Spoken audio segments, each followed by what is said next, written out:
It's not hard to imagine being in a hospital emergency room. We've seen it in movies, televisions, and we've even experienced from time to time on our own. But let's just take a moment and let our hearts and mind imagine something a little more. Let our hearts and minds lift a veil and allow us to see the angels and spirits that assist us. This next section is just such a world. Instead of looking at it from the mortal's point of view, this story is entirely from the other side, from the spirits. There are three main characters. First, there is Shayla. Shayla is a Valkyrie. Within the Valkyrie, there are many different orders. She is a shield maiden and in charge of children. She is in charge of all of the children within the hospital. And because of her professional experience in her mortal life, she has become a healer in this spiritual realm.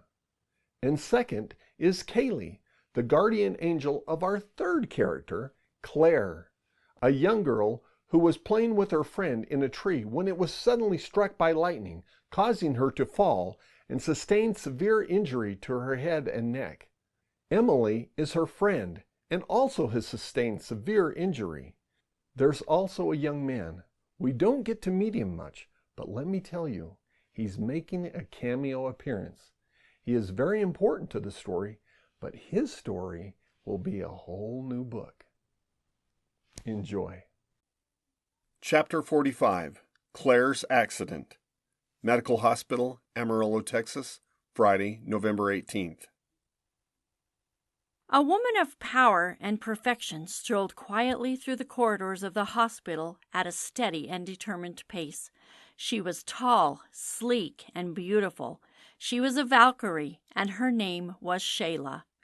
She was anticipating the arrival of a young girl who would soon be under her care and protection. Some of the Valkyrie are given the privilege of being shield maidens, the guardians of children. It is their duty to provide children with spiritual protection from the dark forces as well as help in their healing process. Since Shayla's extensive training also included medical knowledge, her post was a hospital. As Shayla reached the emergency room, the ambulance pulled up to the door. Two nurses were clearing people out of the way. Shayla watched as the EMTs unloaded the girl. The girl's guardian angel rushed up to Shayla as soon as she saw her. "I'm Kaylee, the girl's guardian," she announced rather quickly, but then calmly she told Shayla of the situation. "Claire and Emily are both 10. They were playing in a tree when it was suddenly struck by lightning. Claire struck her head very hard in the fall. She isn't showing signs of life.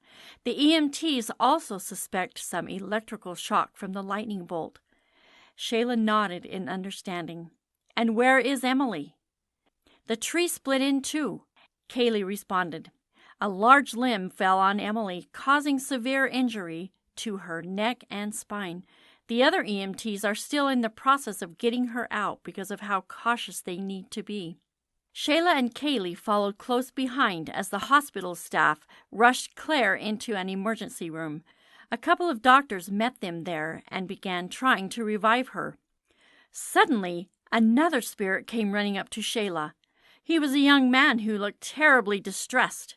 "Is she going to make it?" he whispered, mostly to himself, and then began to cry. Shayla eyed the man for a moment, but didn't respond.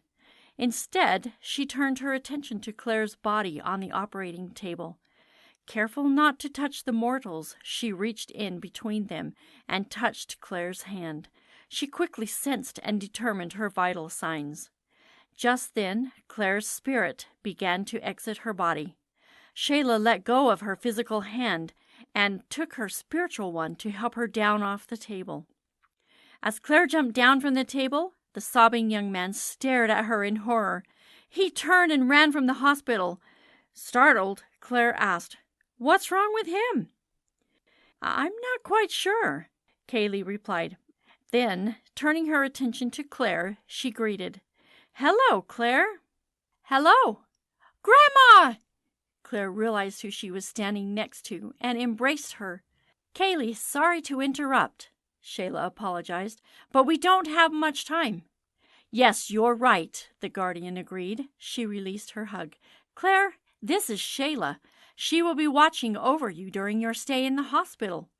What about you? Claire asked. Oh, I'll be here often, her grandmother smiled. But Shayla is a healing specialist and will take good care of you. What happened to Emily? Claire asked. She isn't here yet. They're still working to help her, Kaylee responded. Then we need to go help, Claire declared.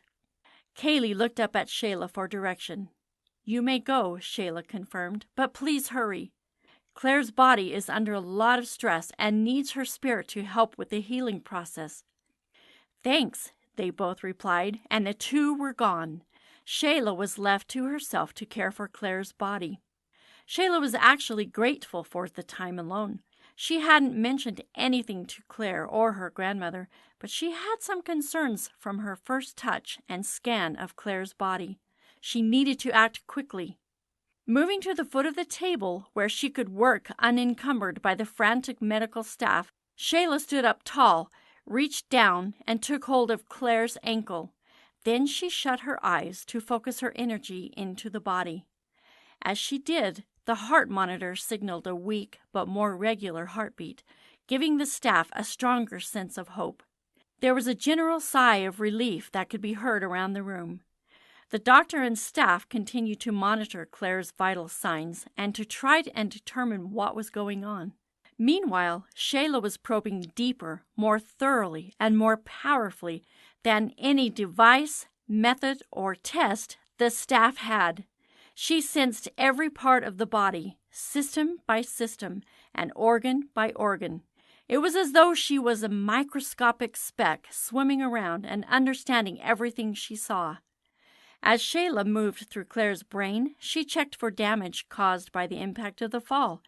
There was nothing too serious. She knew it would all heal fairly quickly with the modern medicine to aid the body through its natural, miraculous healing process. Shayla started checking the neck for possible spinal injury. Her earlier sense that something was wrong came back to her more intensely. Working her way around the cerebellum at the bottom of the brain, she suddenly stopped. There it was, the problem she had been sensing. It was a small, tumorous lump. Claire had medulloblastoma, a brain tumor, cancer. Convinced there were no additional concerns, Shayla ended her probing. She let go of Claire's ankles and opened her eyes. Shayla's next duty was to figure out how to communicate Claire's situation to the medical professionals, who were presently just concerned about her possible head trauma and electric shock. Before she could act on any thoughts she had, Claire and her grandmother returned. "Is everything okay?" Kaylee asked. Shayla wasn't sure what to share while Claire was listening, so she paused just a second. "Claire, you're going to be fine," she began rather mechanically. "Your body just had quite a shock and needs a little time to recover. We don't, however, have a lot of time. We need you to get back into your body before the medical staff starts doing things they shouldn't. Your positive spirit is the best help for your body right now." Shayla paused. She looked from Claire to Kaylee and back again. "Claire, you have a brain tumor. That is why you were brought to this point. We needed to find it before it became a real problem. I'll do my part in helping you and communicating with the medical staff. You must do your part in staying strong and optimistic." Just then the heart monitor showed a straight line. "There's no time," Shayla urged. "You must go now."